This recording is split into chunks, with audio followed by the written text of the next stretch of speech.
زندگی بڑی مختصر ہے، اچانک چلے جائیں گے، میں بھی چلا جاؤں گا، آپ بھی چلے جائیں گے۔ اللہ کرے یہ ذہن بن جائے کہ بس خوب نیکیاں کما کر جانا ہے، اتنی نیکیاں لے کر جاؤں کہ جب قیامت کے دن جاؤں تو شرمندگی نہ اٹھانی پڑے۔ اللہ ہمیں کثرت سے ذکر و درود کرنے کی توفیق عطا فرمائے۔ آئیے مل کر محبت کے ساتھ بآواز بلند درود پاک پڑھ لیں۔ صلو علی الحبیب صلی اللہ تعالی علی محمد صلی اللہ علیہ وسلم۔ ورد لب ہر دم درود و سلام ہو، ورد لب ہر دم درود و سلام ہو، یا شہ عرب و عجم کر دو کرم آمین۔ پیارے اسلامی بھائیوں، قرآن مجید فرقان حمید ہر پارہ، ہر رکوع، ہر سورت، ہر آیت اور ہر لفظ ہمارے لیے اللہ کی بہت بڑی نعمت ہے۔ قرآن کی شان سبحان اللہ، یہ کلام اللہ ہے، یہ سب سے بڑا نبی پاک علیہ السلام کا معجزہ ہے، اور یہ ہم پر اللہ کریم کا بہت بڑا انعام ہے۔ قرآن کے اتنے فضائل ہیں کہ میں ساری رات اگر صرف قرآن کی فضیلتیں ہی بیان کرتا رہوں تو ختم نہیں ہوگا، مگر ایک جملہ مولائے کائنات شیر خدا کرم اللہ تعالی وجہ الکریم کا اتنا کمال کا ہے کہ جس کو کہتے ہیں دل کے تار چھیڑ دیتا ہے۔ آپ کیا خوبصورت انداز میں قرآن کو سمجھاتے ہیں، شیر خدا ہے نا، علم کا، وہ کہتے ہیں نا نبی پاک فرماتے ہیں میں علم کا شہر ہوں اور علی اس کا دروازہ ہے، تو باب علم ہے نا۔ کہتے ہیں جب میرا جی چاہتا ہے کہ رب مجھ سے بات کرے، کتنی بڑی بات ہے، اللہ سے ہم کیسے بات کر سکتے؟ کمیونیکیشن ود اللہ سبحانہ و تعالی۔ آج بڑے آدمی سے بات نہیں کر سکتے، نمبر نہیں ملتا، نمبر ملتا ہے تو فون نہیں اٹھتا، بیچ میں سیکرٹری، بڑے پرابلمز۔ اللہ سے بات کرنی ہے اور اللہ ہم سے بات کرے، کتنا کمال کا جملہ ہے۔ فرماتے جب میرا جی چاہتا ہے رب مجھ سے بات کرے، میں قرآن پڑھنے لگ جاتا ہوں، اور جب جی چاہتا ہے میں رب سے بات کروں، میں دعا کرنے لگ جاتا ہوں۔ ان دونوں کاموں میں کوئی زیادہ مشکل نہیں ہے۔ قرآن کیا ہے؟ کلام اللہ ہے نا، اللہ کا کلام ہے، تو گویا رب تم سے کلام کر رہا ہے، اور جب تمہیں رب سے بات کرنی ہے تو ہاتھ اٹھاؤ اور دعا مانگنا شروع کر دو، تم رب سے بات کرنا شروع کر دو گے۔ تو کلام اللہ کی تو کیا بات ہے۔ آج کلام الہی کی ایک صورت، یعنی میں بتانا یہ چاہ رہا ہوں کہ قرآن مجید فرقان حمید کا ہر لفظ، ہر آیت اور ہر صورت کیا کمال کا معنی رکھتی ہے، اور کتنے شاندار میسیجز ہیں۔ آج قرآن پاک کی ایک بڑی مختصر صورت ہے، مگر اس صورت میں ہمارے لیے کیا کیا میسیجز ہیں اور کیسا دل ہلا دینے والا پیغام ہے، آئیے آج وہ آپ کو بتاتا ہوں۔ خادم مصطفیٰ صحابی رسول حضرت انس بن مالک رضی اللہ تعالیٰ عنہ فرماتے ہیں کہ پیارے آقا مکی مدنی مصطفیٰ صلی اللہ تعالی علیہ وآلہ وسلم کی مبارک عادت تھی کہ اگر کوئی صحابی 3 دن تک بارگاہ رسالت میں حاضر نہ ہوتے تو آپ ان سے متعلق پوچھتے کہ وہ کہاں ہیں، اور اگر وہ سفر پر ہوتے تو ان کے لیے دعا فرماتے، اگر مدینہ پاک میں ہوتے تو ان سے ملاقات کے لیے تشریف لے جاتے، اگر کوئی صحابی بیمار ہوتے تو میرے آقا ان کی عیادت کے لیے تشریف لے جاتے ہیں۔ ایک بار کا واقعہ کہ ایک انصاری صحابی رضی اللہ تعالیٰ عنہ 3 دن تک بارگاہ رسالت میں حاضر نہ ہوئے۔ نبی پاک علیہ الصلوۃ والسلام نے صحابہ سے پوچھا کہ وہ کہاں ہیں، نظر نہیں آ رہے۔ کہا حضور وہ تو شدید بیمار ہیں۔ یہ خبر سن کر سردار انبیاء محبوب خدا صلی اللہ تعالی علیہ وآلہ وسلم نے حضرت ابوبکر صدیق اور حضرت عمر فاروق اور چند دیگر صحابہ کو لیا اور ان کی عیادت کے لیے تشریف لے گئے۔ آئے ہائے، صحابی کی قسمت تو دیکھو، آقا بھی جا رہے ہیں، صدیق اکبر بھی جا رہے ہیں، عمر فاروق بھی جا رہے ہیں، سر بالی انہیں رحمت کی ادا لائی ہے، سر بالی انہیں رحمت کی ادا لائی ہے، حال بگڑا ہے تو بیمار کی بن آئی ہے۔ اب کیا ہوا؟ آقا علیہ الصلوۃ والسلام آخری نبی رسول ہاشمی صلی اللہ تعالی علیہ وسلم نے اپنے پیارے صحابی کو دیکھا، واقعی شدید بیمار تھے۔ آپ نے خوبصورت اور پیارے انداز میں تیمارداری فرمائی، احوال پوچھا، حال پوچھا، تو اس صحابی نے اپنا حال عرض کرتے ہوئے اپنی بیماری کا ایک بڑا کمال کا واقعہ بتایا کہ بیمار ہوا کیسے میں۔ کہتے حضور بات یہ ہے کہ ایک روز میں مغرب کی نماز میں آپ کی مسجد میں حاضر ہوا، آپ نماز پڑھا رہے تھے، میں آپ کے پیچھے نماز پڑھ رہا تھا اور آپ نے اس روز نماز میں سورہ قارعہ کی تلاوت کی. قرآن پاک کے 30ویں پارے میں یہ سورت ہے سورہ قارعہ. حضور آپ نے تلاوت کی. اس تلاوت کو سن کر نمازی کے اندر مجھ پر ایسا خوف خدا کا غلبہ ہوا، میں نے دعا کی اے اللہ مجھے دنیا ہی میں آزمائش میں ڈال دے، آخرت میں آزمائش میں نہ ڈالنا. حضور بس وہ دعا کرنا ہے اور میری ایسی حالت ہو گئی ہے، میں بیماری میں آ گیا ہوں، آزمائش میں آ گیا. اللہ اکبر. میرے آقا کیا پیارے آقا ہیں. نبی پاک علیہ الصلوۃ والسلام فرماتے ہیں کہ تم نے برا کیا، یہ بات درست نہیں ہے. کیا یہ درست نہیں تھا کہ تم اللہ عز و جل سے دنیا کی بھی بھلائی مانگتے اور آخرت کی بھی بھلائی مانگتے اور جہنم سے بچنے کی دعا بھی کرتے؟ یعنی تم نے کیوں یہ کہا کہ یا اللہ مجھے دنیا میں آزمائش ڈال دے، آخرت میں نہ ڈالنا؟ میرے رب کے خزانوں میں تو کمی نہیں نا، اس سے دنیا کی بھی بھلائی مانگ لیتے، آخرت کی بھی بھلائی مانگ لیتے. کیا پیاری تربیت فرمائی. اب نبی پاک نے حکم دیا کہ ابھی دعا کرو اور دعا کرو دنیا اور آخرت کی بھلائی کی دعا مانگو. صحابی نے ہاتھ اٹھائے، آقا کا حکم تھا، اسی وقت دعا مانگی. نبی پاک نے خود بھی ان کے لیے دعا فرما دی. اب میرے آقا دعا فرمائیں تو رد کیسے ہو سکتی ہے؟ بریلی کے تاجدار امام عشق و محبت لکھتے ہیں نا، اجابت کا صحرا عنایت کا جوڑا دلہن بن کے نکلی دعائے محمد. اجابت کہتے ہیں قبولیت کو، قبولیت اجابت نے جھک کر گلے سے لگایا بڑی ناز سے جب دعائے محمد صلی اللہ علیہ وسلم. اور ایسا ہی ہوا، اس دعا کا اثر ایسا ہوا کہ کوئی رسیوں سے جکڑا ہوا ہو اور وہ آزاد ہو جائے. وہ صحابی اسی وقت کھڑے ہو گئے اور صحت مند بھی ہو گئے. اب اس ایک واقعے سے اللہ اکبر کیا کمال کا واقعہ ہے، کیا کیا سیکھنے کو ملا. پہلی بات نماز کیسی تھی، پڑھانے والا کون تھا اور پڑھنے والے کون تھے. آقا تلاوت کر رہے اور صحابہ پیچھے نماز پڑھ رہے ہیں، لیکن ان کی نماز میں انہماک خشوع و خضوع کا عالم کیسا تھا. ایک تو قرآن سمجھتے تھے، پھر اس کا اثر لیتے تھے. تلاوت کیا ہو رہا ہے اس کو جانتے اور اس کا اثر لیتے تھے. سب نے عشاء کی نماز اکثر نے پڑھی ہوگی. اگر میں یہ سوال کر لوں، ہاتھ نہیں اٹھائیے گا، اپنے آپ سے خود ہی سوال کر لیں، امام صاحب نے کیا تلاوت کی پہلی رکعت میں اور دوسری رکعت میں؟ ارے عبدالحبیب بھائی اب تو ذرا دکان کا حساب ساتھ چل رہا تھا ہمارا، تو ہمیں کیا پتا کیا تلاوت ہوئی. کبھی ٹیسٹ لے لیا کرو، سلام پھیرتے ہی پوچھ لیا کرو اپنے آپ سے کہ آج کیا تلاوت ہوئی. اچھا یاد بھی ہے، مثال کے طور پہ چلو کسی کو یاد ہے آج امام صاحب نے سورہ فیل پڑھی تھی یا جناب تبارک الذی پڑھی تھی یا کون سی سورت پڑھی تھی، معنی کیا اس کا تو یہ تو نہیں پتا. کب تک ہم قرآن بغیر سمجھے سنتے رہیں گے اور پڑھتے رہیں گے؟ کب قرآن کے نور کو اور اس کی چاشنی کو دل میں محسوس کریں گے؟ کب انڈرسٹینڈنگ آف قرآن کریں گے؟ میں نہیں کہتا، ہونا تو یہی چاہیے کہ مسلمان ہونے کی حیثیت سے مجھے اور آپ کو پورا قرآن ایک بار تو زندگی میں ہم نے ترجمہ اور تفسیر سے پڑھا ہوتا.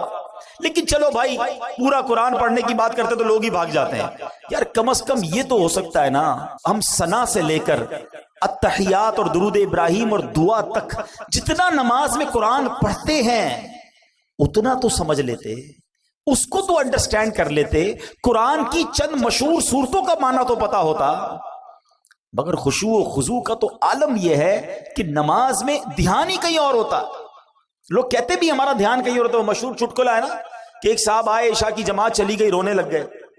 تو نمازیوں نے کہا یار نہیں رو بھائی، اتنی نماز سے محبت، اتنی جماعت سے محبت کہ جماعت چلی گئی آپ رو رہے. کہتے یار بات یہ نہیں ہے، مسئلہ یہ کہ روز دکان بند کر کے عشاء کی جماعت میں آتا تھا، امام صاحب 4 رکعت پڑھاتے تھے، میں پورا حساب ملا لیتا تھا. اب جماعت تو چلی گئی، اب حساب کب ملاؤں گا اور نماز کب پڑھوں گا؟ معاذ اللہ یہ ہمارا ذہن نہیں ہوتا ہے. اچھا اس کی بڑی وجہ بھی یہی ہے، علماء نے اس کا طریقہ بھی بتایا کہ ایک تو بندہ اپنے ذہن کو دنیاوی خیالات سے پاک کر کے ایکچولی نماز کیا ہے؟ اللہ کی بارگاہ میں حاضری ہے. آپ کسی بہت بڑی شخصیت کے پاس، بڑے سیٹھ کے پاس، جس کے پاس آپ کی فائل رکی ہوئی ہو، اس افسر کے پاس جائیں تو دھیان کدھر ہوتا ہے؟ بالکل اس کی طرف فوکس، ہاتھ بندھے ہوئے، سر میرا چھوٹا سا کام، پلیز سائن کر. اتنی اس سے لجاجت، اس کی طرف فوکس. اور خدائے احکم الحاکمین کے دربار میں آنا ہے، دھیان کہیں اور ہے، سوچ کہیں اور ہے. خود سوچو، شرم آنی چاہیے. جس کا نماز میں دھیان کہیں اور ہوتا اس کو خود ہی اپنے آپ سے شرم آنی چاہیے. اور یہ شرم ہی یہ گلٹی ہی تمہیں دھیان دلا دے گی، تمہیں خشوع دلا دے گی۔ اور دوسری بات کہ آپ ایٹ لیسٹ قرآن کی مشہور صورتوں کو، میں پھر مشورہ دیتا ہوں، جو اپنا آخری پارہ ہے نا، کم از کم 30واں پارہ ترجمہ تفسیر سے 2-3 بار پڑھ لیں۔ عموماً امام صاحب اسی میں سے تلاوت کر رہے ہوتے ہیں، ہم بھی انہی میں سے پڑھ رہے ہوتے ہیں۔ آپ جب پتہ چلے گا نا کہ آپ بات کیا کر رہے ہو، الحمدللہ رب العالمین الرحمن الرحیم مالک یوم الدین، اب آپ قرآن کے ساتھ ہوں گے، نور کے دریا میں تیر رہے ہوں گے، رحمان کی بات ہو رہی ہے، رحیم کی بات ہو رہی ہے، یوم الدین یعنی قیامت کے مالک کی بات ہو رہی ہے، اب اللہ سے التجا ہو رہی ہے، ایاک نعبد و ایاک نستعین، اے اللہ ہم تیری ہی عبادت کرتے ہیں، تجھی سے مدد چاہتے ہیں، اب آگے چلیں گے، اے اللہ اس راستے پر چلا دے جو تیرے پسندیدہ بندوں کا راستہ ہے، اس راستے سے بچا لے جو تیرے غضب والوں کا راستہ ہے۔ اب جناب رحمت کی آیتیں آئیں گی، دل جھومنے لگے گا، عذاب کی آیتیں آئیں گی، آنسو بہنے لگیں گے۔ واللہ میری بات کو سمجھ لو، جس کو قرآن سمجھ آنے لگ گیا نا، کبھی کبھی جب اچھا قاری تلاوت کرتا ہے، امام صاحب تلاوت کرتے ہیں نا، جن کو قرآن سمجھ آ رہا ہوتا ہے نا، وہ کہتے ہیں امام صاحب رکوع میں نہ جائیں، اور تلاوت کریں، اللہ کی اور باتیں سنائیں، ہمیں اور قرآن کی باتیں سنائیں، کیونکہ قرآن کے ساتھ وہ اٹیچ ہو جاتے ہیں۔ لیکن جس کو انڈرسٹینڈنگ ہی نہیں ہے، اس کو کیا فائدہ ہوگا؟ پلیز قرآن سے ایسی دوستی کرو۔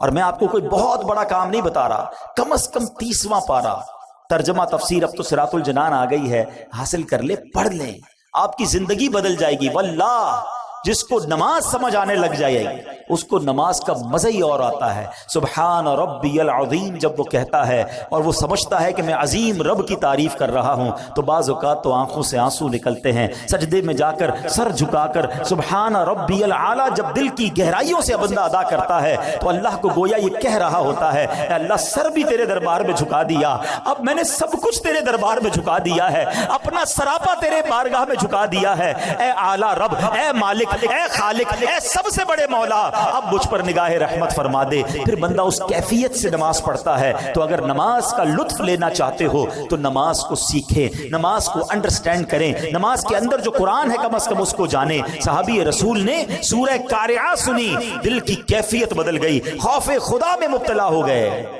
یہ بات ہمیں اس واقعے سے سیکھنے کو ملی۔ اب ایک اور بات جو اس بات سے سیکھنے کو ملی کہ دعا کیا کرنی چاہیے۔ کچھ لوگ بڑے نادان ہوتے ہیں، کہتے بس یا اللہ یہ کام کر دے، بھلے وہ نہ کرنا، یہ کام ہو جائے باقی بھلے خراب ہو جائے۔ کیوں خراب ہو جائے؟ اچھا معاذ اللہ کچھ لوگ اپنے لیے بد دعائیں کر رہے ہوتے ہیں۔ پہلے ایک بات سمجھ لو، ہمیں نہیں پتا ہوتا کون سا وقت قبولیت کا ہوتا ہے۔ ہاں بری باتیں نہ نکالا کرو، یہ ماں باپ کو بھی ایک مشورہ دے رہا ہوں۔ بچہ تنگ کرے، بچہ پریشان کرے تو بعض اوقات مائیں کوسنے دے رہی ہوتی، تجھے کیڑے پڑے، تو برباد ہو جائے، تو کبھی ترقی نہ کرے، یہ نہ کہا کرو۔ کیا پتا یہ قبولیت کی گھڑی ہو اور تمہارا بیٹا برباد ہو جائے۔ اچھی بات، اللہ کی بارگاہ میں اچھی باتیں اور اچھی دعائیں کرنی چاہیے، اور اپنے لیے بھی ایسے ہی کیا کریں۔ کیسی دعا کر دی کہ یا اللہ دنیا میں آزمائش میں ڈال دے، آخرت میں مت ڈالنا۔ ارے میرے رب کے خزانے بہت بڑے، اس سے مانگو نا، ربنا آتنا فی الدنیا حسنہ وفی الآخرۃ حسنہ وقنا عذاب النار۔ اے اللہ دنیا بھی اچھی کر دے، آخرت بھی اچھی کر دے، عذاب قبر سے بھی بچا لے۔ رب سے مانگو، مانگ کریم سے رہے ہو۔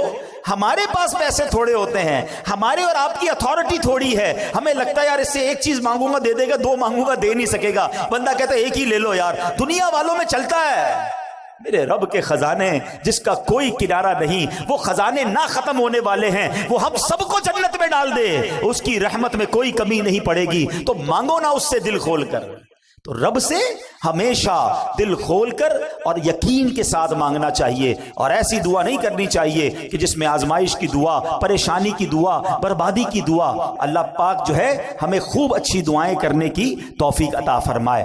اب آتے ہیں اس سورہ قاریہ میں تھا کیا ایسا کہ صحابی رسول اتنے خوف زدہ ہو گئے ہیں۔ اب ذرا اس سورہ قاریہ کے بارے میں جانتے ہیں، اور اس سے آپ کو ایک اور بات بھی سیکھنے کو ملے گی کہ جب ایک سورت میں اتنا کچھ ہے تو جو پورا قرآن سمجھ رہا ہوگا، پورا قرآن پڑھے گا، تو اس کے دل میں کیسی کیسی باتیں، کیسے کیسے خزانے آنا شروع ہو جائیں گے۔ سورہ قاریہ جو ہے، یعنی جس مبارک سورت کی تلاوت انصاری صحابی نے زبان مصطفیٰ سے سنی، ان پر خوف خدا کا غلبہ ہوا۔ یہ قرآن کریم کی مختصر صورتوں میں سے ہے، 30ویں پارے میں ہے، اس میں ایک رکوع ہے اور 11 آیتیں، بس صرف 11 آیات تلاوت کرو تو 2 منٹ میں پوری ہو جاتی ہے۔ اور اس سورت میں قیامت کی ہولناکیوں کو بیان کیا گیا ہے، اور سورہ قاریہ کے مضامین کے لحاظ سے 3 حصے بنتے ہیں۔ نمبر 1 قیامت کی ہولناکیوں کا بیان ہوا، دوسرے حصے میں اس بات کا بیان ہوا کہ جب قیامت آئے گی تو اس وقت دنیا کی کیا حالت ہوگی، ایٹماسفیئر کیسا ہوگا، اور تیسرے حصے میں قیامت کے اختتام کا بیان ہے کہ امتحان کیسے ہوگا، اس سینیریو میں جب لوگوں کا ایگزام ہوگا تو وہ کیسے ہوگا۔ صرف 11 آیتوں میں رب نے قیامت کا نقشہ بھی کھینچ دیا اور کیا ہوگا اس میں یہ بھی بتا دیا۔ اب ذرا غور سے دل تھام کر، اللہ کرے کہ ہم پر بھی اس صحابی رسول کی کیفیت کا صدقہ نصیب ہو، اور ہم قرآن سنیں اور اللہ کے خوف سے بھی لرزہ کریں جب بھیانک، خوفناک اور عذاب کی باتیں ہوں۔ اللہ قرآن میں فرماتا ہے، بسم اللہ الرحمن الرحیم، القارعۃ ما القارعۃ وما ادراک ما القارعۃ۔ القارعہ، اس کا ترجمہ کیا اعلیٰ حضرت نے دل دہلانے والی۔ مل قارعہ، کیا وہ دل دہلانے والی؟ وما ادراک مل قارعہ، اور تم نے کیا جانا کیا ہے وہ دل دہلانے والی؟ 3 بار ایک ہی بات، القارعۃ مل قارعہ وما ادراک مل قارعہ۔ علماء بڑا پیارا اس میں جواب دیتے ہیں کہ قرآن کا ایک بہت خوبصورت اسلوب ہے، اسٹائل ہے قرآن کا، کہ جب کسی بات پر انفسائز کرنا ہوتا ہے، تاکید دلانی ہوتی ہے، توجہ درکار ہوتی ہے، تو قرآن یہ انداز اختیار کرتا ہے۔ کلام اللہ کا یہ انداز ہے کہ لوگ خوب توجہ کریں، دیکھو بڑی اہم بات ہونے جا رہی ہے۔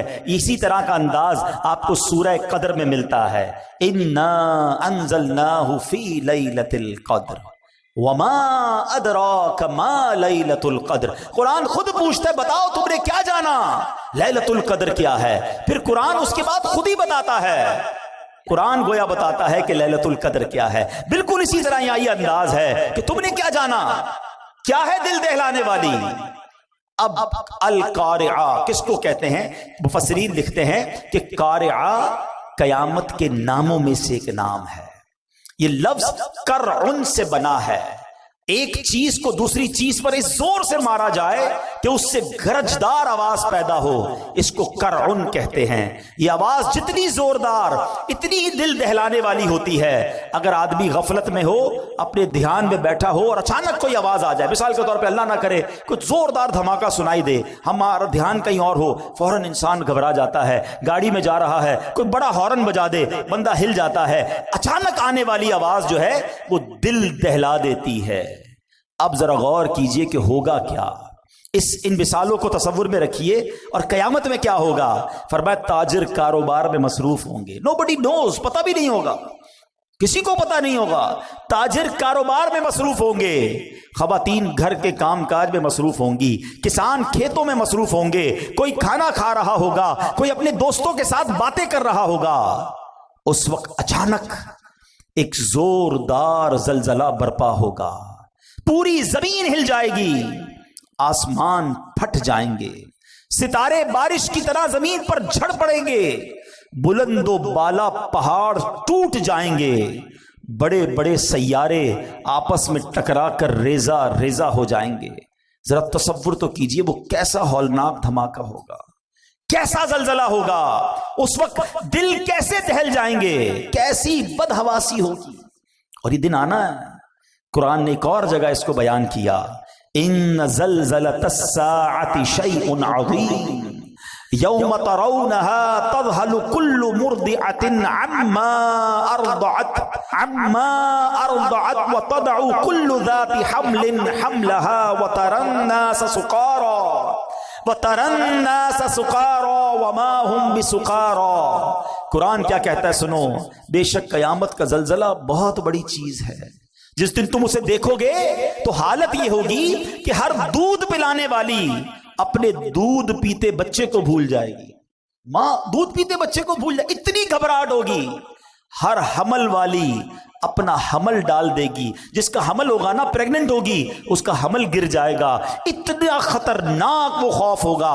فرمایا تو لوگوں کو دیکھے گا جیسے نشے میں ہیں، حالانکہ وہ نشے میں نہیں ہوں گے. بدحواسی ہوگی، گھبراہٹ ہوگی. یہ قیامت کا سینیریو ہے، یہ قیامت کا حال ہوگا. یہ ہے قارعہ. جبھی قرآن کہتا ہے وما ادراک مل قارعہ، تم نے کیا جانا، تمہیں کیا معلوم قارعہ کیا ہے. اب ذرا غور کیجئے گا، قرآن نے صرف 3 آیتوں میں ایک منظر کشی کی، کوسچن کریٹ کیا. اب قرآن بتا رہا ہے ہوگا کیا. سنو، اس دن سینیریو کیا ہوگا، گھبراہٹ کیسی ہوگی. یوم یکون الناس کالفراش المبثوث. قرآن کہتا ہے جس دن آدمی پھیلے ہوئے پروانوں کی طرح ہوں گے. آپ نے دیکھا ہوگا جب بارشیں وغیرہ ہوتی ہیں تو پروانے آتے ہیں، بارشوں میں زیادہ آتے ہیں، اور وہ چھوٹے چھوٹے کیڑے کی طرح ہوتے پر اڑتے مکھی کی طرح، اور کوئی ادھر جا رہا ہوتا ہے، کوئی ادھر جا رہا ہوتا ہے، کوئی ٹکرا کے گر رہا ہوتا ہے، لائٹ سے ٹکرا رہے ہوتے ہیں. کوئی ڈائریکشن نہیں ہوتی ہے، ادھر ادھر بدحواسی ہوتی ہے پروانوں میں. قرآن نے مثال دی کہ لوگ ایسے ہوں گے جیسے پروانے ہیں. کوئی ادھر بھاگ رہا ہوگا، کوئی ادھر بھاگ رہا ہوگا، ہر کوئی گھبرایا ہوا ہوگا، بالکل ہوش و حواس نہیں ہوگا. یہ تو لوگوں کا حال ہوگا. اب قرآن اگلی آیت میں کہتا ہے وَتَكُونُ الْجِبَالُ كَالْعِهْنِ الْمَنْفُوشِ. یہ پہاڑ جو ہے نا، دنیا کی طاقتور ترین چیز ہے. آپ نے دیکھا ہوگا کتنے بڑے بڑے پہاڑ ہیں، اتنے دیو ہیکل جس کو کہا جاتا ہے پہاڑ. یہ پہاڑ ہلاؤ تو ہلتے نہیں ہیں، کتنے سال لگتے ہیں پہاڑ کو توڑنے میں.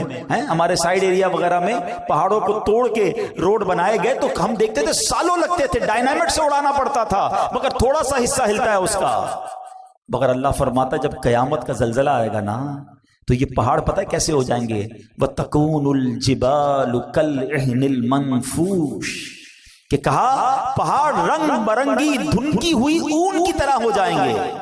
یہ ہمارے علاقے میں بھی آپ نے دیکھا ہوگا، وہ رضائی بنانے والے کو، رضائی بنانے والا آپ نے دیکھا ہوگا ڈنڈی مارتا ہے رضائی پہ جب بنا رہا ہوتا تو اون جو ہے نا، اون روئی وہ اڑتی ہے.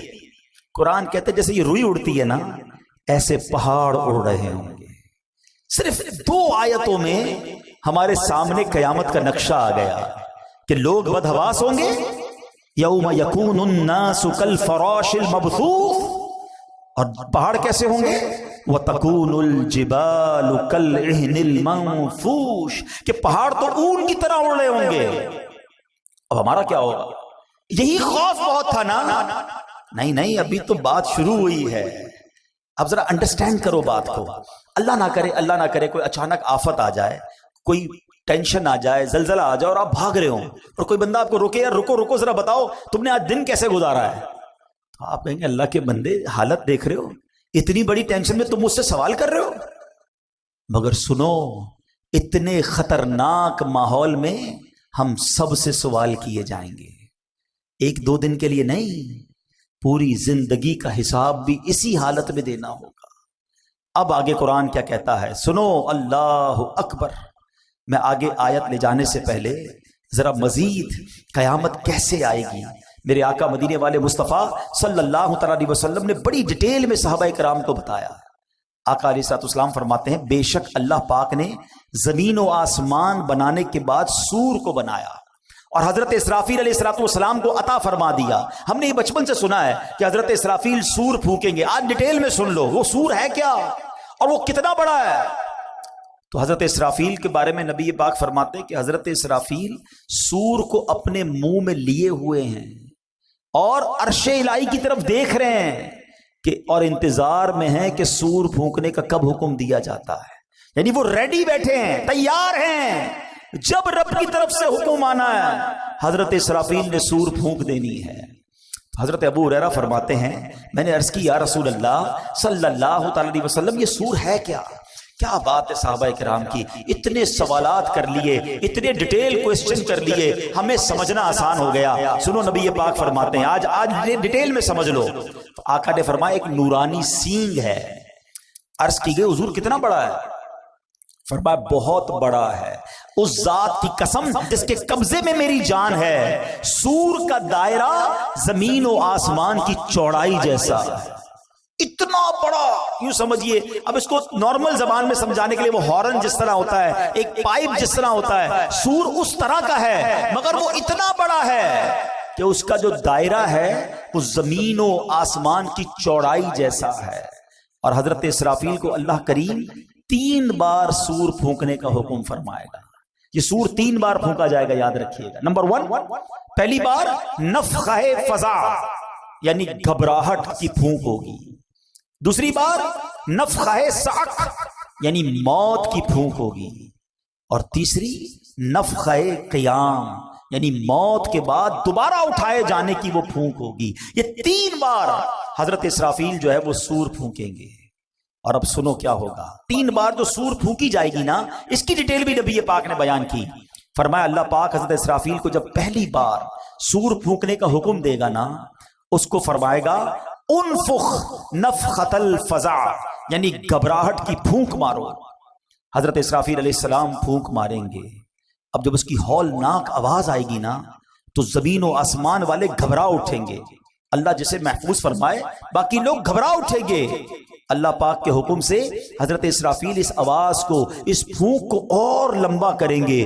اب اس کی ہولناکی سے پہاڑ ہلنے لگیں گے، بادل چلتے ہیں ایسے پہاڑ چلنے لگیں گے، ریزہ ریزہ ہو جائیں گے، شدید زلزلہ طاری ہو جائے گا، جیسا کہ اللہ پاک فرماتا ہے یوم ترجف الراجفہ تتبعها الرادفہ قلوب یومئذ واجفہ، جس دن تھر تھرانے والی تھر تھر آئے گی، اس کے پیچھے آئے گی پیچھے آنے والی، دل اس دن خوف زدہ ہو جائیں گے۔ ایک جگہ نہیں، قرآن میں جگہ جگہ قیامت کی منظر کشی کی گئی ہے، قیامت کا حال بیان کیا گیا ہے۔ نبی پاک علیہ السلام نے مزید فرمایا کہ اس وقت زمین سمندر میں پھنسی ہوئی اس کشتی کی طرح ہوگی جسے سمندر کے تھپیڑے لگتے ہیں، کشتی کے سوار کبھی اوندھے گرتے ہیں۔ اس وقت دودھ پلانے والیاں دودھ پیتے بچوں کو بھول جائیں گی، حمل والیوں کے حمل گر جائیں گے، بچے دہشت کے سبب بوڑھے ہو جائیں گے، شیطان زمین کے کناروں کی طرف بھاگیں گے، فرشتے مار کے انہیں پھر زمین کی طرف ڈال دیں گے۔ عجب کوہرام ہوگا، لوگ ادھر سے ادھر بھاگ رہے ہوں گے، ایک دوسرے کو پکار رہے ہوں گے۔ ابھی لوگ اسی حال میں ہوں گے کہ زمین پھٹ جائے گی۔ اب لوگوں پر ایسی کیفیت اور خوف اور دہشت طاری ہوگی کہ اللہ پاک ہی بہتر جانتا ہے۔ سنو، آسمان بھی گلی ہوئی چاندی کی طرح پھٹ جائے گا، سورج اور چاند بے نور ہو جائیں گے، اور آسمان کو اس کی جگہ سے کھینچ لیا جائے گا۔ یہ پہلی سور پھونکنے کے بعد حال ہوگا، اور یہ نبی پاک صحابہ کو بتا رہے ہیں۔ اب دوسری سور پھونکنے کا وقت آئے گا۔ آقا فرماتے ہیں اللہ پاک جب تک چاہے گا لوگ اس آفت میں، اس پریشانی میں مبتلا ہوں گے، پھر اللہ پاک حضرت اسرافیل علیہ السلام کو پھر نفخہ صعق یعنی سور میں موت کی پھونک مارنے کا حکم فرمائے گا۔ اس بار سور پھونکنے کے بعد آسمان والوں اور زمین والوں پر موت طاری ہو جائے گی۔ ہاں، جسے اللہ پاک چاہے گا اسے اس وقت موت نہیں آئے گی۔ اب ذرا خوبصورت کہتے نا اللہ کی، جس کو کہتے نا حاکمیت، رب کا جبار ہونا، قہار ہونا، مالک ہونا۔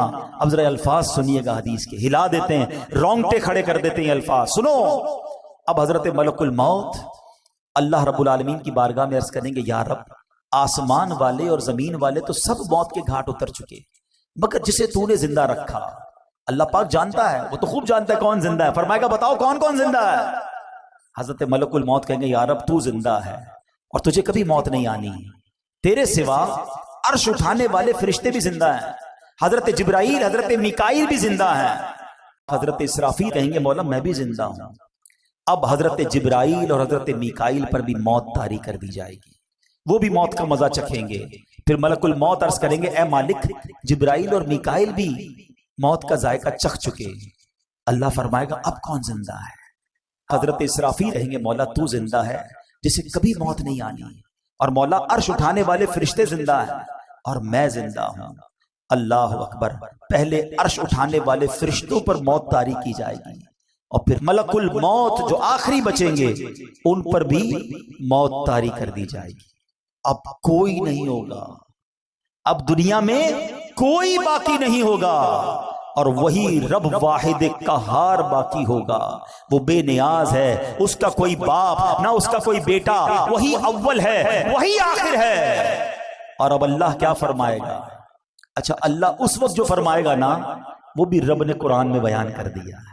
کاش قرآن پڑھنے والے بن جاتے ہیں. سب کچھ موجود ہے قرآن میں. اللہ پتہ ہے کیا فرمائے گا؟ لمن الملک اليوم. آج کس کی بادشاہی ہے؟ اللہ اکبر. ان جملوں کی ہیبت کو اگر سمجھو نا، اللہ فرما رہا ہے جب دنیا میں کوئی باقی نہیں ہے، ان تمام متکبرین، ان تمام جابرین، ان تمام لوگوں سے خطاب ہوگا جو سمجھتے تھے کہ ہمارے دم قدم سے دنیا قائم ہے، ہم ہیں تو جناب فیصلے ہوتے ہیں، ہماری اتھارٹی ہے. اب اللہ فرمائے گا لمن الملک اليوم. آج کس کی بادشاہی ہے؟ اس وقت کوئی جواب دینے والا ہی نہیں ہوگا. اب اللہ خود ہی جواب ارشاد فرمائے گا، اور وہ جواب بھی قرآن میں موجود ہے. اللہ فرمائے گا للہ الواحد القہار. ایک اللہ جو سب پر غالب ہے. ہائے ہائے ہائے، میرا رب باقی رہنے والا ہے، وہ حی ہے، وہ قیوم ہے. پھر فرمایا میرے آقا نے زمین اور آسمان کو یوں لپیٹ لیا جائے گا جیسے کاغذ لپیٹتے ہیں. پھر اس زمین کی جگہ کوئی اور زمین بچھا دی جائے گی، آسمان کی جگہ اور آسمان بنا دیا جائے گا. اب اللہ پاک 3 مرتبہ فرمائے گا میں ہوں جبار، جسے میرا شریک ہونے کا دعویٰ ہے سامنے آئے. آج دنیا میں کئی لوگ معاذ اللہ اللہ کے سامنے اور غیر اللہ کی عبادت کرتے ہیں. اس وقت رب ارشاد فرمائے گا کون ہے میری شرکت کا دعویٰ دار، آ جائے میرے سامنے. اللہ اکبر. کوئی سر اٹھانے والا نہیں ہوگا. مخلوق کو اب اس نئی زمین پر ڈال دیا جائے گا. جو پہلے قبروں میں تھے اب نئی زمین کی قبروں میں ہوں گے. جو پہلے زمین کی سطح پر مرے ہوئے تھے اب نئی زمین کی سطح پر مرے ہوں گے. اب ایک قیامت کا نیا نقشہ بن جائے گا. آخری نبی رسول ہاشمی صلی اللہ تعالی علیہ وسلم اپنا پرسوز بیان جاری رکھتے ہوئے مزید فرماتے ہیں اب اللہ پاک فرمائے گا عرش اٹھانے والے فرشتے زندہ ہو جائیں. رب نے فرمانا ہے نا، وہ فرشتے زندہ ہو جائیں گے. حکم ہوگا جبرائیل اور میکائیل زندہ ہو جائیں، وہ بھی زندہ ہو جائیں گے. اب اللہ پاک حضرت اسرافیل کو حکم دے گا مرنے کے بعد اٹھائے جانے والی سور پھونکو. اب حضرت اسرافیل تیسری بار سور پھونکیں گے اور اس سے تمام روحیں نکل آئیں گی. اللہ پاک فرمائے گا میری عزت و جلال کی قسم اب ساری روحیں اپنے جسموں میں چلی جائیں. تمام روحیں اپنے جسموں میں چلی جائیں گی. اب زمین کھلے گی اور آقا فرماتے تم سب اللہ پاک کی بارگاہ میں حاضر ہو جاؤ گے. اور یہ بات بھی رب قرآن میں فرماتا ہے مہطعین الی الداع یقول الکافرون ھذا یوم عسر. اس بلانے والے کی طرف دوڑتے ہوئے کافر کہیں گے یہ بڑا سخت دن ہے. یہ ہے قارعہ، القارعۃ مل قارعہ، یہ ہے قیامت. اچھا جو قیامت کا حساب کتاب ہے نا وہ تو تیسری بار اٹھنے کے بعد معاملہ شروع ہوگا. یہ تو قیامت طاری ہونے کا منظر تھا کہ قیامت طاری کیسے ہوگی، اس میں دنیا سے لوگ جائیں گے کیسے، کیسے سور پھونکی جائے گی اور پھر دوبارہ اٹھایا جائے گا. حساب و کتاب، میزان کا معاملہ، پل صراط کا معاملہ، یہ تو تیسری باری سور پھونکنے کے بعد ہوگا. مگر قرآن ہمیں سمجھا رہا ہے کہ دیکھو وہ دن آنے والا ہے، اس دن کی تیاری کر لو. اور وہ دن کیسا ہوگا؟ اللہ اکبر. قیامت 50,000 سال کا دن ہے. میدان محشر کی گرمی کیسی ہوگی کہ پہلے لوگوں کے جسم سے پسینہ نکلے گا اور 70 گز زمین میں جذب ہوگا اور اس کے بعد زمین اور پسینہ نہیں پی سکے گی. تو پھر یہ پسینہ اوپر اٹھے گا، کوئی اپنے ٹخنوں تک پسینے میں ہوگا، کوئی گھٹنے تک ہوگا. کچھ گناہگار تو ایسے ہوں گے جو اپنے ہی پسینے میں ڈبکیاں کھا رہے ہوں گے. اب اس کیفیت میں کیا ہوگا؟ اللہ اکبر.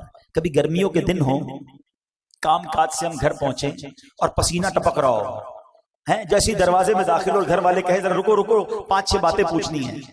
ہم کیا کہتے ہیں؟ نہیں ابھی سوال نہیں کرو، مجھے سانس لینے دو، بہت گرمی ہے، تھوڑا فریش ہونے دو پھر بات چیت کرنا. ہم کبھی بھی پسند نہیں کرتے کہ گرمی میں، فرسٹریشن میں، ٹینشن میں ہم سے کوئی سوال کرے.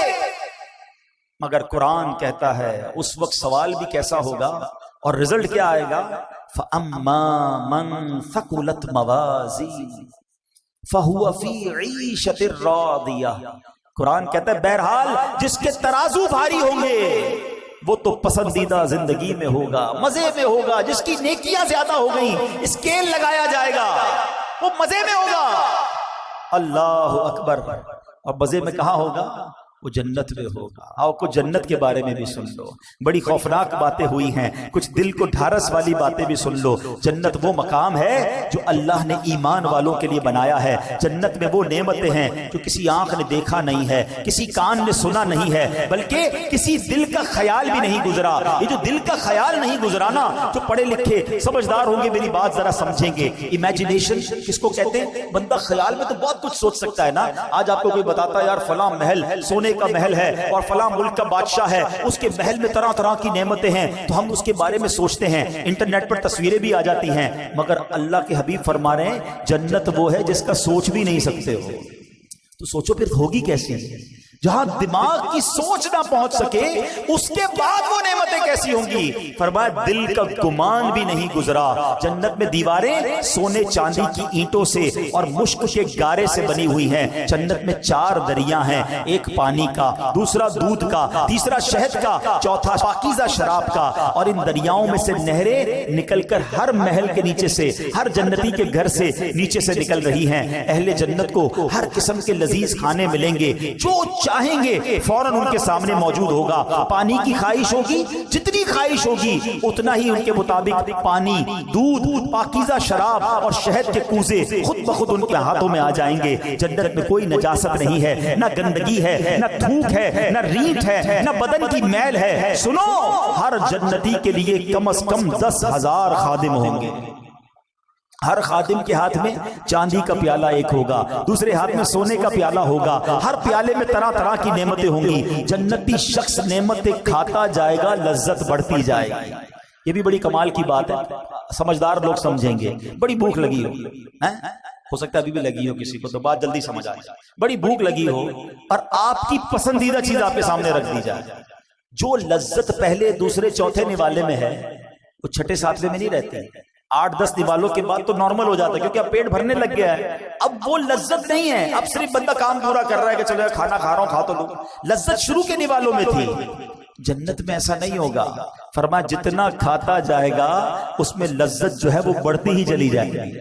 ہر نوالے میں 70 ذائقے ہوں گے, ہر ذائقہ پہلے سے جدا ہوگا. جنتیوں کے لباس پرانے نہیں ہوں گے, ان کی جوانی فنا نہیں ہوگی, ہمیشہ ہمیشہ جنت میں رہیں گے.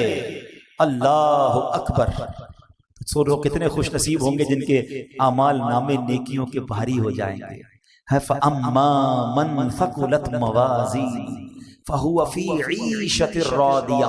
مزے مزے. لیکن آگے قرآن ڈرا رہا ہے, سمجھا رہا ہے زندگی کیسے گزارنی ہے. سنو, وَأَمَّا مَنْ خَفَّتْ مَوَازِينُهُ فَأُمُّهُ هَاوِيَةٌ. پھر وہی انداز, وما ادراک ما ہی, تم نے کیا جانا حاویہ کیا؟ نارن حامیہ. قرآن کہتا ہے بہرحال جس کے ترازو ہلکے پڑ جائیں گے اس کا ٹھکانہ حاویہ ہوگا. کیا معلوم وہ کیا ہے؟ فرمایا ایک شعلے مارتی آگ ہے. جنت کی تعریف, جنت کی ڈیفینیشن سن لی نا. آؤ کچھ جہنم کے بارے میں بھی سن لو. تیاری کرو جنت کی, بچاؤ اپنے آپ کو جہنم کی آگ سے. ہم میں سے کوئی بھی وہ عذاب برداشت نہیں کر سکے گا. جہنم اللہ پاک کے قہر و غضب کا مقام ہے.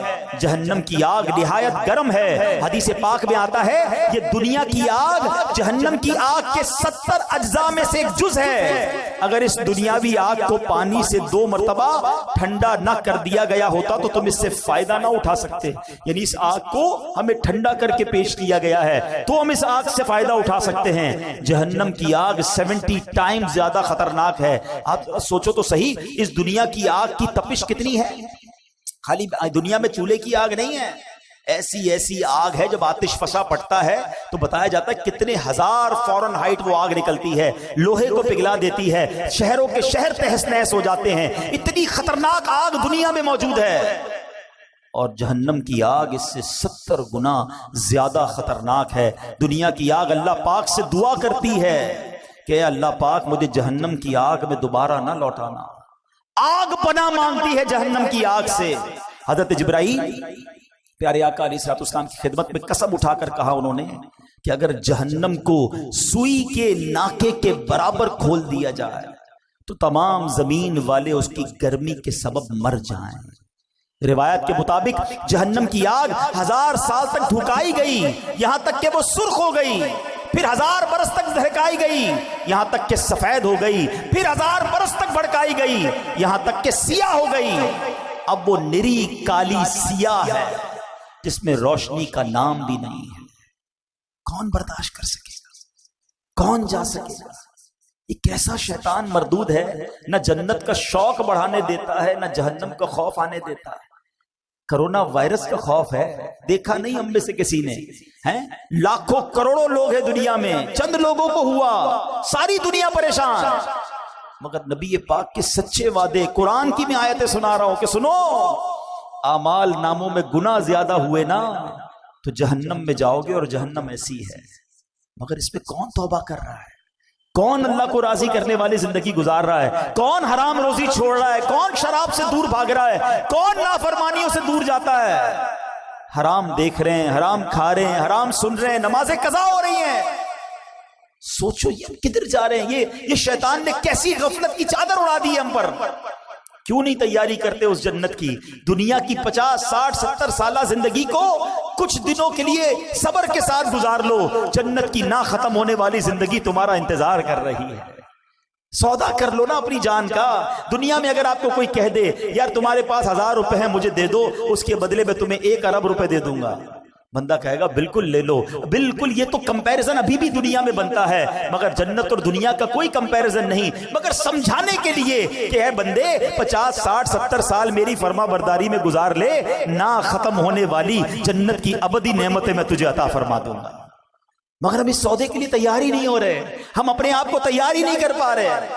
خدا را آج سورہ قارعہ اور قیامت کے احوال سن کر، جہنم کی ہولناکی کو سن کر ہم زندگی میں کچھ فیصلہ کریں، اپنے آپ کو بدلنے کی کوشش کریں۔ اپنے بیان کے آخر میں ایک دل دہلانے والا واقعہ جب میں نے پڑھا، صحابی رسول حضرت عبداللہ ابن مسعود رضی اللہ عنہ سے روایت ہے کہ ایک بار ایک شخص بارگاہ رسالت میں حاضر ہوا، عرض کیا یا رسول اللہ صلی اللہ تعالی علیہ وسلم، کوئی ایسا مومن بھی ہے جو جہنم میں باقی رہ جائے گا؟ ذرا غور سے سنیے گا، ہو سکے تو سر جھکا کر سنیے۔ فرمایا ہاں، ایک شخص جو جہنم کے گہرے گھڑے میں ہوگا اور اونچی آواز سے یا حنانو یا منان پکار رہا ہوگا، اس کی آواز بلند ہوگی، اس آواز کو حضرت جبرائیل سنیں گے، کہیں گے العجب العجب، عجیب بات ہے، عجیب بات ہے۔ پھر حضرت جبرائیل علیہ السلام اللہ عز و جل کے عرش کے سامنے حاضر ہوں گے، سر سجدے میں رکھ دیں گے۔ اللہ پاک فرمائے گا ارفع راسک یا جبرائیل، اے جبرائیل اپنا سر اٹھاؤ۔ حضرت جبرائیل علیہ السلام سر اٹھائیں گے، اللہ پاک فرمائے گا جبرائیل تم نے کیا عجیب چیز دیکھی ہے؟ عرض کریں گے یا اللہ میں نے ایک آواز سنی ہے، کوئی شخص جہنم کے گہرے گھڑے میں یا حنان یا منان پکار رہا۔ اللہ پاک فرمائے گا جبرائیل مالک یعنی داروغہ جہنم کے پاس جاؤ اور انہیں کہو کہ وہ بندہ جو یا حنان یا منان پکار رہا ہے اسے جہنم سے نکال لاؤ۔ حضرت جبرائیل علیہ السلام جہنم کے دروازے پر تشریف لے جائیں گے، دستک دیں گے، حضرت مالک باہر آئیں گے، حضرت جبرائیل علیہ السلام انہیں اللہ پاک کا حکم سنائیں گے۔ حکم سن کر حضرت مالک علیہ السلام جہنم کے اندر جائیں گے۔ ہمارے پیارے آقا علیہ السلام نے فرمایا جیسے ماں اپنے بچوں کو پہچانتی ہے، حضرت مالک ایسے ہی جہنم کو پہچانتے ہیں۔ اس کے باوجود آپ یا حنان یا منان کہنے والے شخص کو تلاش نہیں کر پائیں گے۔ باہر تشریف لائیں گے، حضرت جبرائیل سے عرض کریں گے اے جبرائیل جہنم نے گہرا سانس لیا ہے، اس لیے کون سی چیز پتھر ہے، کون سی چیز لوہا ہے اور کون انسان ہے اس کی پہچان نہیں ہو رہی۔ حضرت جبرائیل پھر اللہ کی بارگاہ میں سجدہ کریں گے، اللہ پاک ارشاد فرمائے گا اے جبرائیل سر اٹھاؤ، تم یا حنان یا منان کہنے والے کو کیوں نہیں لائے؟ جبرائیل عرض کریں گے مولا داروغہ جہنم حضرت مالک نے بھی معذرت کر لی ہے، کہتے جہنم نے سانس لیا ہے، اس کی وجہ سے پتھر لوہے اور انسانوں کے درمیان کوئی فرق نہیں بچا۔ اللہ گویا سبھی جل کر جس کو کہنا کوئلہ بن چکے، کسی چیز کی پہچان نہیں ہو پا رہی ہے۔ اللہ پاک فرمائے گا جبرائیل مالک سے کہو میرا بندہ جہنم کے فلاں گھڑے میں فلاں کونے میں اس طرح پڑا ہوا ہے. حضرت جبرائیل جہنم کے دروازے پر جائیں گے اور حضرت مالک کو یا حنان یا منان پکارنے والے کا پتہ بتائیں گے. حضرت مالک جہنم کے اندر جائیں گے تو دیکھیں گے ایک شخص ہے، اس کے پاؤں اس کی پیشانی کے ساتھ اور ہاتھ گردن کے ساتھ بندھے ہوئے ہیں اور جہنم کے سانپ بچھو اس کے ساتھ لپٹے ہوئے ہیں. حضرت مالک اس کی زنجیریں توڑ دیں گے اور جہنم سے نکال کر حضرت جبرائیل علیہ السلام کے حوالے کر دیں گے. حضرت جبرائیل اسے عرش الہی کے سامنے لے کر حاضر ہوں گے، سر سجدے میں رکھیں گے. اللہ پاک فرمائے گا اے جبرائیل سر اٹھاؤ. جبرائیل علیہ السلام سر اٹھائیں گے. اب اللہ پاک اس بندے سے فرمائے گا اے میرے بندے، کیا میں نے تیری بہترین تخلیق نہیں کی تھی؟ کیا میں نے تیری طرف رسول نہیں بھیجے تھے؟ کیا ان رسولوں نے تمہیں میری کتاب نہیں سنائی تھی؟ کیا میرے رسولوں نے تجھے نیکی کا حکم نہیں دیا تھا؟ کیا میں نے تیری بہترین تخلیق نہیں کی تھی؟ کیا میں نے تیری طرف رسول نہیں بھیجے تھے؟ کیا ان رسولوں نے تمہیں میری کتاب نہیں سنائی تھی؟ کیا میرے رسولوں نے تجھے نیکی کا حکم نہیں دیا تھا؟ تجھے برائی سے منع نہیں کیا تھا؟ وہ بندہ ساری باتوں کو مانے گا، اقرار کرے گا یا اللہ تو نے میری بہت اعلیٰ تخلیق فرمائی، تیرے رسول بھی تشریف لائے، انہوں نے تیرے احکام بھی سنائے. اللہ پاک فرمائے گا پھر تو نے فلاں گناہ کیوں کیے؟ وہ عرض کرے گا یا اللہ میں نے اپنی جان پر ظلم کیا جس کی سزا میں مجھے جہنم میں ڈال دیا گیا. اللہ اس کے باوجود میری امید نہیں ٹوٹی، مجھے تیری رحمت سے امید تھی، اسی لیے میں یا حنان یا منان پکارتا رہا. مولا تو نے اپنے فضل سے مجھے جہنم سے نکالا ہے، یا اللہ مجھ پر رحم فرما دے. اللہ پاک فرمائے گا اے فرشتوں گواہ ہو جاؤ، میں نے اس بندے پر رحم کیا اور اسے معاف کر دیا. رحمت دا دریا الہی ہر دم وغدہ تیرا، جے قطرہ بخشے میں نے کم بن جاوے میرا. عدل کرے تے تھر تھر کمبن اچھیاں شانہ والے، فضل کرے تو بخشے جا سکے میں ورگے بھوکا لے. تجھے واسطہ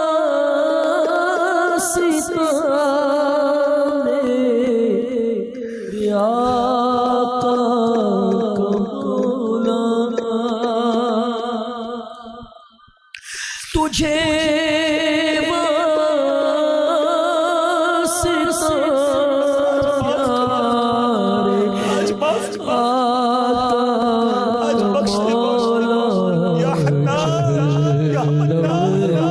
سے مجھے کو بچایا الہی جلوے سے مجھے کو بچایا.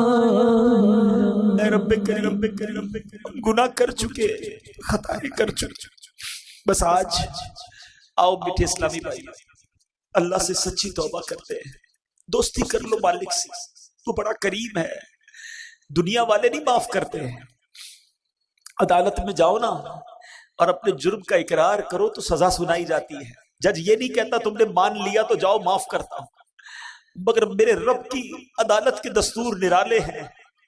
بس مجرم ایک بار مان لے، شرمسار ہو جائے، توبہ کر لے. بڑا کریم ہے. دیکھو نا میں نے اور آپ نے کتنی بار اپنی ماں کی بات نہیں مانی، مگر جب بھی ماں کے پاس گئے اس کے پیر پکڑ لیے، اس کو لجاجت کے ساتھ روتے ہوئے منایا، ماں نے سینے لگایا نا. رب تو کئی ماؤں سے زیادہ چاہنے والا ہے، اس کی رحمت تو چاہتی ہے ہم بخشے جائے. ہم کیسے اس عذاب کو سہ سکیں؟ ہم جہنم پہ کیسے جا سکیں گے؟ ہم قیامت کی ہولناکی کیسے برداشت کر سکیں گے؟ بس اب ایک ہی طریقہ ہے کہ رب راضی ہو جائے، ورنہ ہمارے پاس کوئی آسرا نہیں ہے، ہمارے پاس اور کوئی طریقہ نہیں ہے. اگر اللہ ناراض ہو گیا نا پھر کچھ بھی نہیں بچے گا. اور رب راضی ہونا چاہیے، اور رب کی رضا یہ ہے کہ بندہ اس سے معافی مانگے، اس سے توبہ کرے اور آئندہ گناہ نہ کرنے کا پکا ارادہ کرے. آؤ میرے پیارے اسلامی بھائیو، قرآن سنا ہے، رب کا کلام سنا ہے. جہاں رب کے غضب کو سنا ہے نا، وہ رحمان بھی بڑا ہے، وہ رحیم بھی بڑا ہے. بلدائے بد بدکار ہوں بے حد ذلیل و خوار ہوں بندائے بدکار ہوں بے حد ذلیل و خوار ہوں مغفرت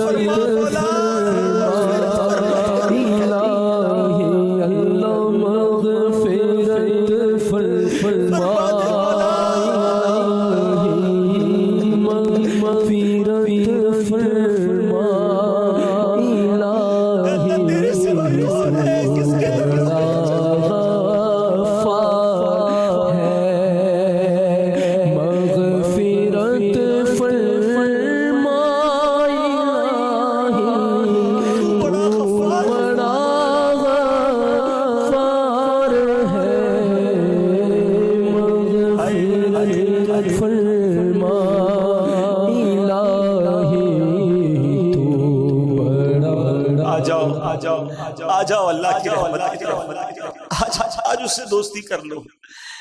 اگر میرا کوئی ایسا بھائی بیٹھا ہے جو نمازیں قضا کرتا ہے، توبہ کر، بس اب سچی پکی نیت کر لو کہ آج کے بعد نماز قضا نہیں کروں گا. اگر کوئی حرام کماتا ہے نا، دیکھو چھوڑ دو اسے، توبہ کر لو، اللہ تمہیں غیب سے حلال دے گا. بس سچی نیت کر لو، رب نے جو نصیب میں لکھا ہے وہ مل کر رہے گا. حرام کمانا چھوڑ دو، حرام کھانا چھوڑ دو، حرام صحبتیں چھوڑ دو، گندی چیزیں دیکھنا چھوڑ دو، سننا چھوڑ دو. ہم کمزور ہیں، یہ بھی ہم اللہ سے ہی کہیں گے نا، یا اللہ میں پہلے بھی توبہ کی، پھر گناہ میں پڑ گئے، آج پھر توبہ کرتا ہوں مالک، پھر توبہ کرتا ہوں، بس تم توبہ پر استقامت بھی دے دے. پتہ نہیں کب دنیا سے چلا گیا اور وہاں مارا گیا، وہاں پکڑا گیا تو میرا بنے گا کیا؟ اے اللہ اس کمزور بندے پر رحم کر، اور آج سچی توبہ عطا کر، آج سچی پکی توبہ عطا کر. اور یہ دعوت اسلامی ہے پیارے اسلامی بھائی، جو ہمیں ہماری آخرت کی تیاری کرواتی ہے. ہم کچھ بھی کر لے، قیامت تو آئے گی نا، حساب کتاب تو ہوگا نا، اس سے بچ کوئی نہیں سکتا. مگر آج جس تفصیل سے ہم نے قیامت کا ذکر سن لیا، جس طرح کا یہ حالات ہوں گے، ہم تو بڑے کمزور ہیں، ہمارا کیا بنے گا؟ ہاں اللہ راضی ہوا، اللہ کے حبیب راضی ہوئے تو انشاءاللہ قیامت میں بھی لواء الحمد تلے اٹھنا نصیب ہو جائے گا. تو نے کو چھپایا یا خدا، تو نے دنیا میں کو چھپایا حشر میں بھی لاج رکھنا، اللہ حشر میں بھی لاج رکھنا، مولا حشر میں بھی لاج رکھنا. تو بڑا ستار ہے، حشر میں بھی لاج رکھنا.